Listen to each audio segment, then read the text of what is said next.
We are now at the point in our project where we want to stop working with the blue yarn. We are at the top of the chart and we only had the one stitch left, so we are done. You can see as we look at the knitting that we have our extra stitches showing that are going across our white area. And now to finish the hat, we want to eliminate those stitches and just continue up with white to finish the crown. So how do we get rid of these stitches without them showing? Because if I was to knit two together with this white stitch and the blue, that blue would show, it would hide behind the white, but you would see a little bit of it. So there is a technique I came up with that eliminates that stitch. So the way you do it is you essentially go around the entire row with only white yarn.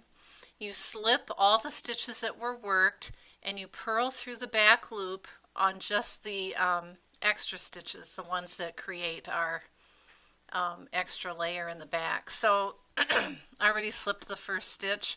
You're not using the blue at all. That can be cut off at this point. And you simply slip as to purl, slip as to purl, any stitch that was actually worked. When you get to your extra stitch, you bring the white forward, you don't have blue, and you just purl that stitch through the back loop.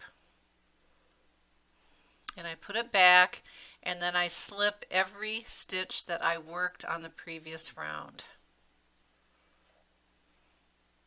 When I get to the extra stitch, I bring this forward, purl through the back loop, move it to the back, and I continue. And the reason you do this is so that you are now changing those stitches to white.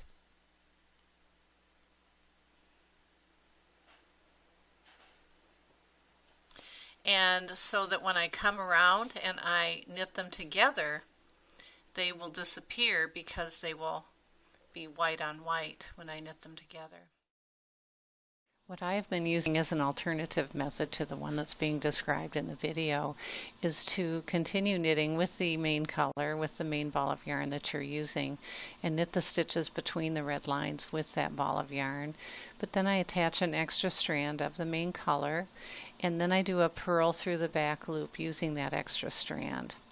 I then remove the stitches by knit two together or slip purl K on the following round. So once I've gone all the way around and I come back on the next round, I knit the stitches normally. So I knit the stitches that I previously slipped, and then I knit two together, the stitch and the extra stitch when I come to them. And what happens is they fall to the back, and because it's white on white, you cannot see them on the front.